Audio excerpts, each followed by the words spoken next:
Hello नमस्कार दोस्तों, मैं ऋषभ आपके चैनल एजुकेशन फॉर ऑल में एक बार फिर से आपका स्वागत करता हूं। आज हम लोग मॉडर्न हिस्ट्री को आगे बढ़ाते हुए ये अगला लेक्चर में लेकर के आ गया हूं।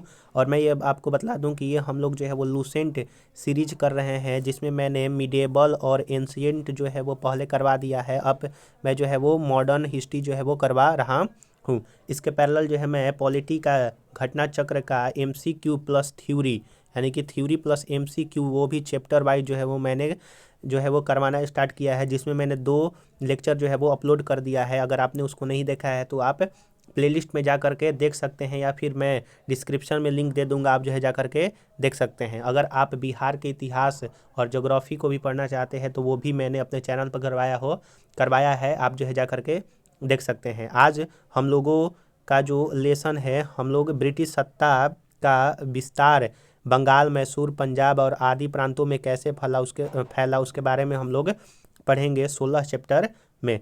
चलिए हम लोग आज जो है पहला क्वेश्चन स्टार्ट करते हैं कि सूची 1 को सूची 2 से मिलाना है। घटना दिया हुआ है और बंगाल के उस समय तत्कालीन जो है वो गवर्नर कौन थे।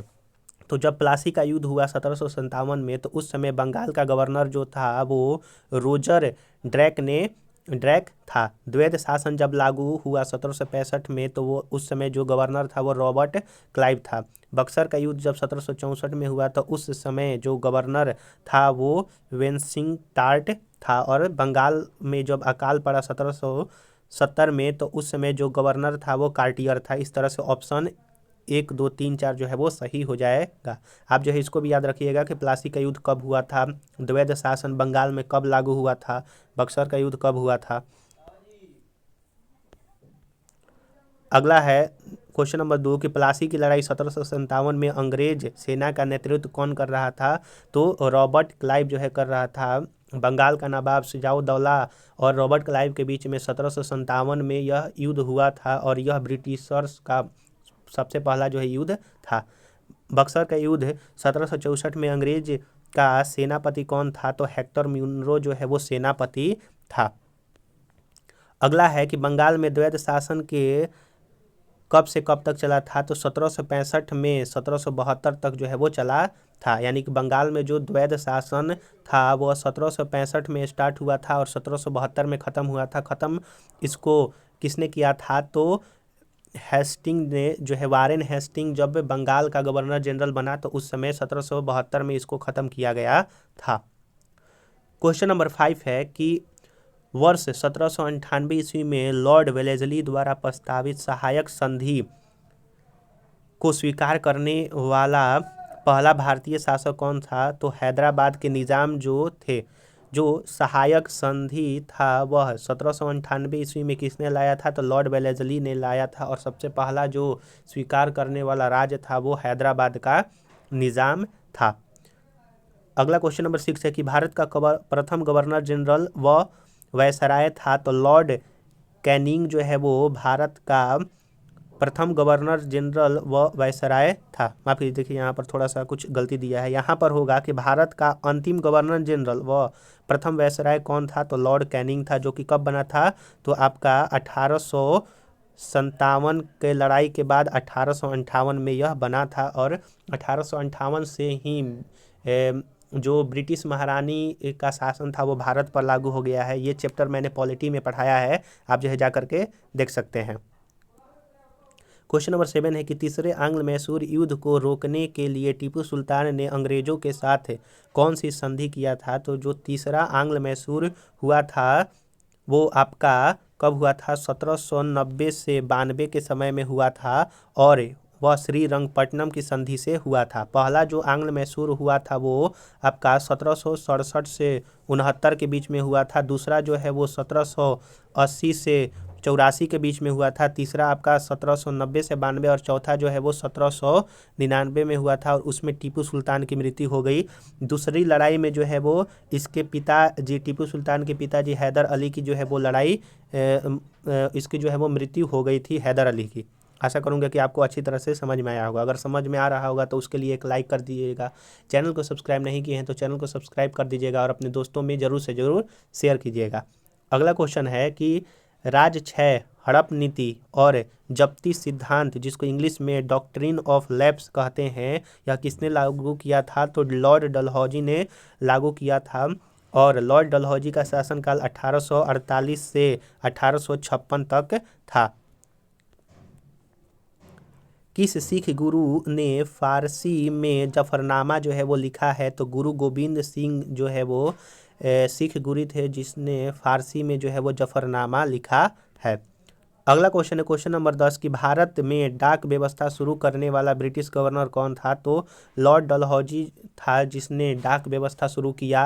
1853 ईस्वी में ही भारत में पहला ट्रेन जो है वो लॉर्ड डलहौजी के शासनकाल में ही हुआ था।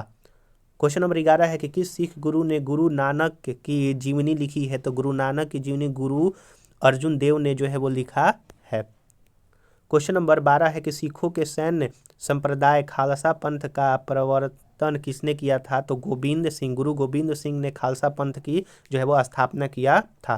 क्वेश्चन नंबर 13 है कि 1757 में सिराजू दौला किसके द्वारा पराजित किया गया था? तो क्लाइव के द्वारा जो है वो 1757 में प्लासी का युद्ध, जो कि बंगाल में प्लासी पड़ता है, वहाँ पर क्लाइव ने सिराजुद्दौला को हराया था, जो कि बंगाल का नवाब था।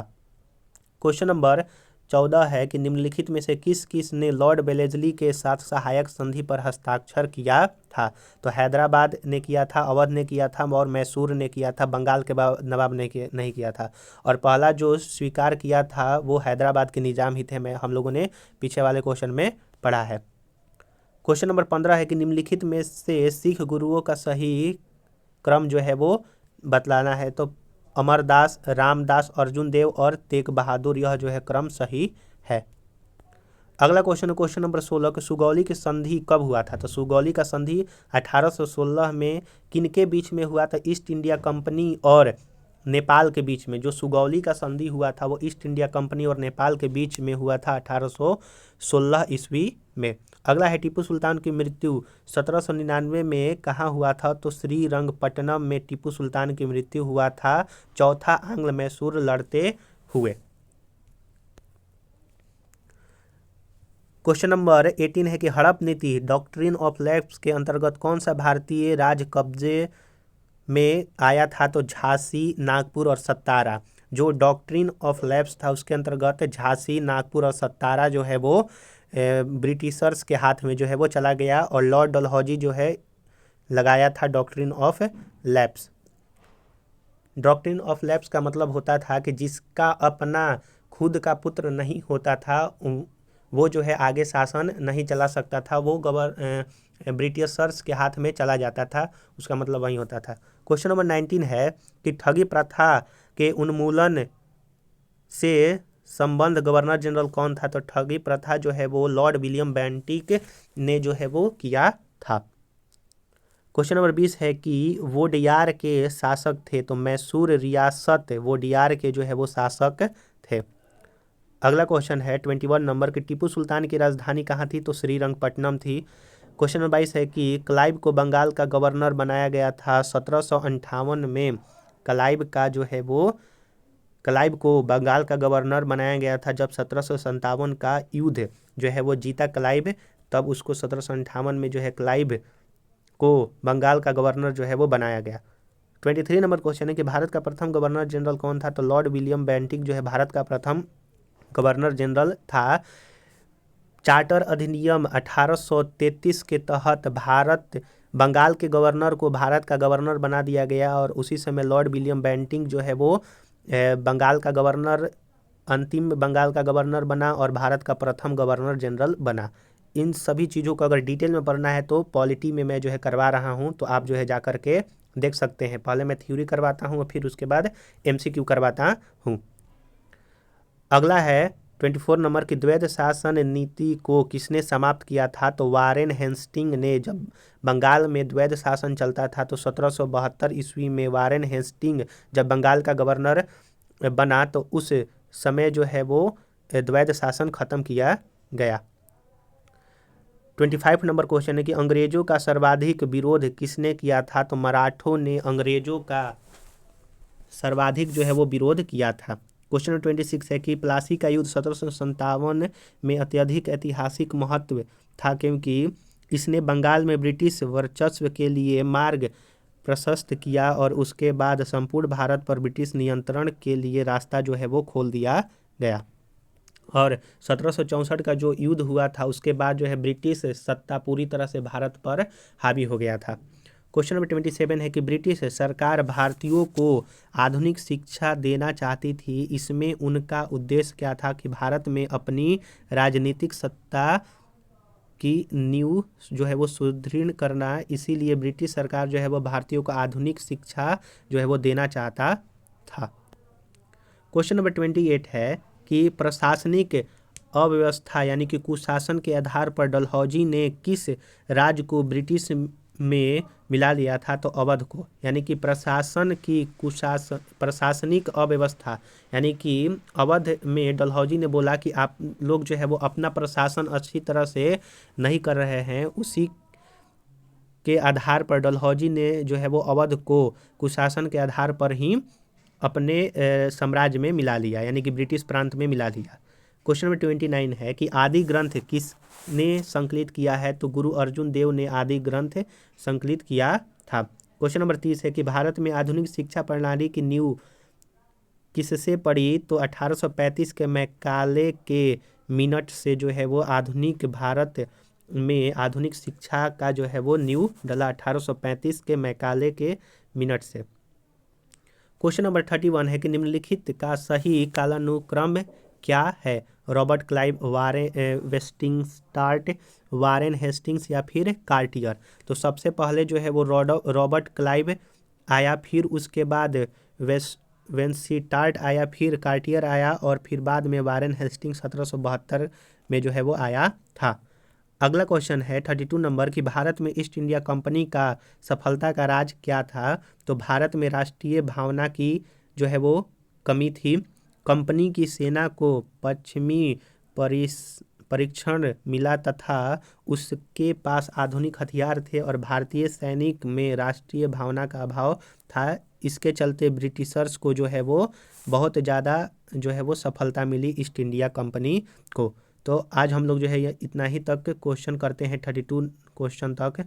अगला वीडियो में हम लोग जो है आगे के क्वेश्चन करेंगे। अगर आपको वीडियो अच्छा लगा होगा तो वीडियो को लाइक कर दीजिएगा, अपने दोस्तों में शेयर कर दीजिएगा और आपसे निवेदन है कि आप लोग चैनल को सब्सक्राइब नहीं करते हैं तो आप लोग चैनल को सब्सक्राइब कर दिया कीजिए। और पॉलिटी का सेशन अगर आपको देखना है तो प्लेलिस्ट में जा करके देख सकते हैं। चलिए हम लोग जो है अगले वीडियो मिलेंगे, तब तक के लिए नमस्कार।